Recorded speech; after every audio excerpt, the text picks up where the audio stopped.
Vous m'avez demandé la parole, monsieur. Essayez de le faire avant que je passe au vote. Allez-y, vous avez la parole. Merci. Bien sûr, nous nous réjouissons à l'idée que Toulon puisse de nouveau être une ville labellisée Amis des enfants par l'UNICEF. Je peux témoigner que ce label n'est pas totalement usurpé, puisque j'ai pu apprécier personnellement l'engagement et le travail de M. Jean-Marie Chariège, adjoint à l'éducation de précédents mandats.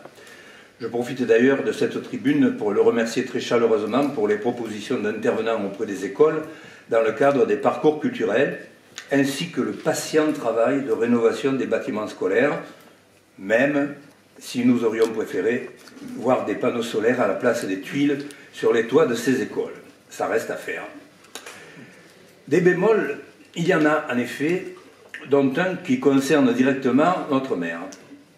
En effet, alors que Toulon était déjà une ville déclarée amie des enfants, s'engageant donc à une meilleure nutrition pour les jeunes, questionnaire préalable de candidature de l'UNICEF, citation de l'UNICEF, la ville a-t-elle fait le choix de proposer une alimentation durable dans ses restaurants scolaires? Fin de citation. Qui a voté en 2016 contre l'introduction d'un seuil de 20% de bio dans les cantines scolaires? Notre sénateur de l'époque, M. Hubert Falco. C'est une bonne illustration du double langage du maire. À Toulon, on candidate pour redevenir ville amie des enfants, mais à Paris, on vote contre une alimentation plus saine pour ces mêmes enfants. Des doutes sur la sincérité de cet engagement, nous en avons donc un peu. Des questions, beaucoup. Exemple, quid de la question des déplacements pour les jeunes? Quand envisagez-vous de créer le nombre de pistes cyclables sécurisées nécessaires pour permettre le déplacement en sécurité des jeunes enfants et adolescents toulonnais pour se rendre de leur domicile à l'école ou au collège? C'est en effet un critère du questionnaire UNICEF et pas seulement une réclamation récurrente de ma part. Autre chose, trouvez-vous normal qu'à Toulon, beaucoup d'écoles primaires doivent encore compter sur la disponibilité des parents d'élèves bénévoles pour permettre à la pratique de la natation, qui est une obligation scolaire inscrite au bulletin officiel? Dans la délibération, vous écrivez « Lutte contre l'exclusion, la discrimination et pour l'équité ». Que faites-vous pour les familles, parents et enfants que l'on voit mendier dans les rues de Toulon, comme par exemple à Lagoubran, à la sortie de l'autoroute, ou dormir sur les parkings des Lys ou dans les fourrés autour de la préfecture? Pourquoi, monsieur le maire, n'allez-vous pas chercher l'inspiration dans les communes voisines, y compris celles administrées par vos amis?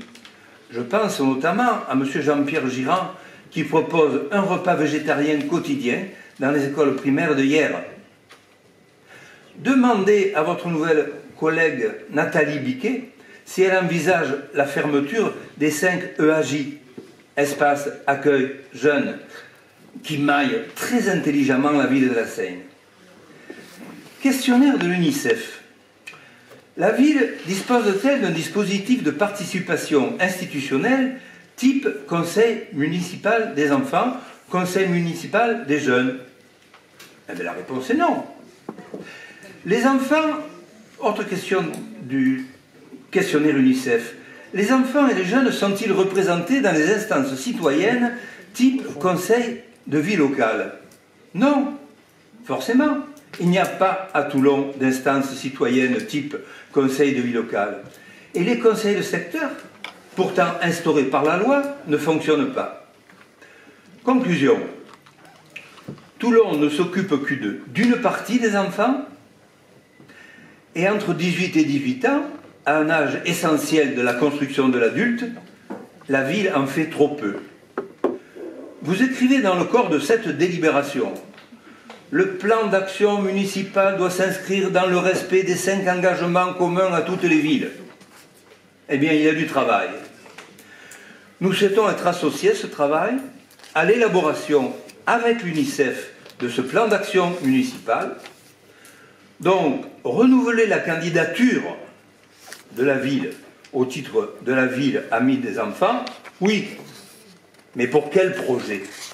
Pour quelles réalisations? Pour quelles mesures concrètes? Merci de votre attention.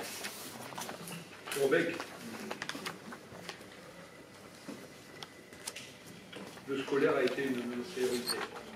On a réhabilité, rénové, construit. Près de 70%.